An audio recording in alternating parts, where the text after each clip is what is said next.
आप खुदा तरस इंसान है। खुदा का वास्ता देकर आपसे विनती करता हूँ कि इन लोगों ने मेरी बेटी को मार डाला है। इन सजा दिलवाइए इंस्पेक्टर साहब, सजा दिलवाइए।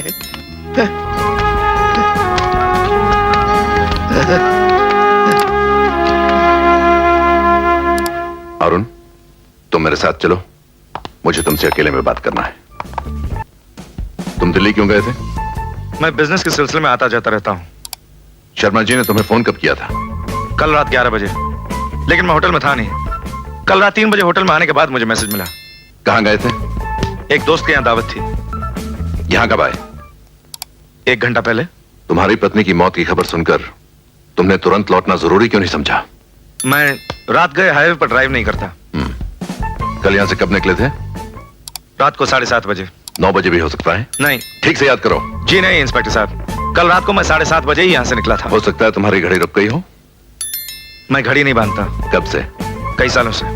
तो फिर तुम यकीन से कैसे कह सकते हो कि रात 7:30 बजे यहाँ से रवाना हुए? मुझे हमेशा वक्त का अंदाजा रहता है सर। अच्छा जी।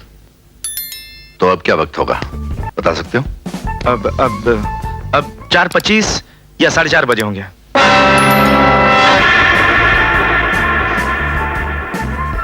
तुम्हारी पत्नी के साथ तुम्हारे ताल्लुकात कैसे थे?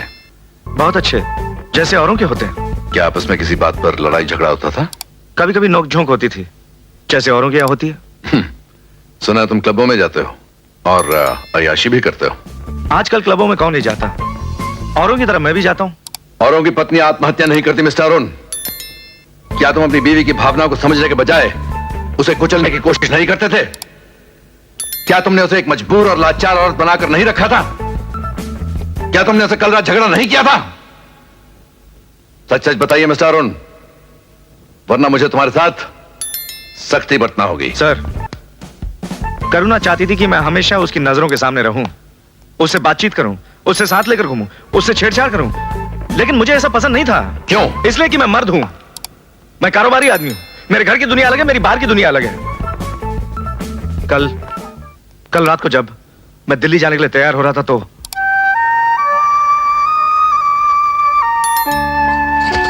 कहाँ जा रहे हो? दिल्ली जा रहा हूं। पिताजी ने कहा है बहुत जरूरी काम है। मैं भी तुम्हारे साथ चलूंगी। मैं कोई पिकनिक पर नहीं जा रहा हूं। तो क्या हुआ, काम का काम और पिकनिक की पिकनिक हो जाएगी।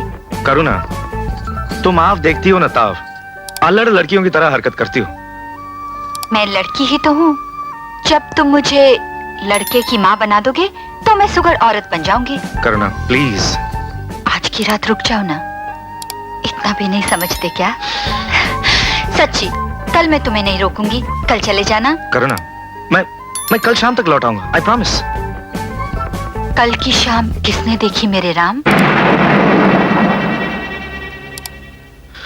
सर, मुझे क्या पता था कि वो मुझसे इतनी नाराज हो जाएगी। उसके तो वो शब्द कि कल की शाम किसने देखी है, मुझसे भुला ही नहीं भूलते। तुम्हारी शादी हुए कितने साल हुए? ये 3रा साल चल रहा है। बच्चों का जिक्र क्या वो पहले भी करती थी? कई बार करती थी, और पिछले साल तो नींद की गोलियां खाकर उसने खुदकुशी करने की कोशिश भी की थी। इसका सबूत है तुम्हारे पास? जी हाँ, डॉक्टर टंडन के क्लिनिक में उसका इलाज कराया था और डॉक्टर साहब के पास उसकी रिपोर्ट होगी। तुमने पुलिस में रिपोर्ट क्यों नहीं की थी? गांव में बदनामी से बचने के लिए और करुणा की बेहयाई छुपाने के लिए। अच्छी कहानी करी है तुमने। आप मुझ पे यकीन कीजिए सर, हमारे घर की इज्जत आपके हाथों है। सच्चाई तो मैंने बयान कर दी है। सच्चाई को तो कोई भी नहीं छुपा सकता। याद रखो, जब तक यह कार्रवाई मुकम्मल नहीं होती, मुझे बताए बिना तुम इस गांव से कहीं नहीं जा सकते। नमस्कार इंस्पेक्टर साहब, वो आपके पुलिस वाले ने हमसे कहा कि आपने याद किया है। हमने कहा चलो चलता है, देखता है। तुम्हारा नाम? लल्लू लाल है, बाप का नाम कल्लू लाल है, दादा का नाम कद्दू लाल है और उनके बाप का नाम बस भाई बस, करेले को खींचकर कद्दू मत बनाओ। नहीं बनाते जी। लल्लू लाल जी, आप काम क्या करते हैं? वो तो गेस्ट हाउस का सारा काम करता है जी, झाड़ू से लेकर भगवान तक।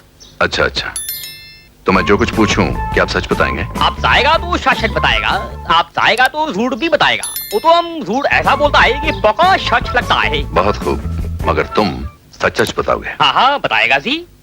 कल रात तुमने शर्मा जी के घर पर क्या देखा? कल रात हमने शर्मा जी के घर पे देखा कि बहुत कारें आती थी जाती थी, आती थी जाती थी। फिर हमने किसी को शर्मा जी के घर के छज्जे से गिरते देखा, धड़ाम से। मतलब तुमने चीख सुनी?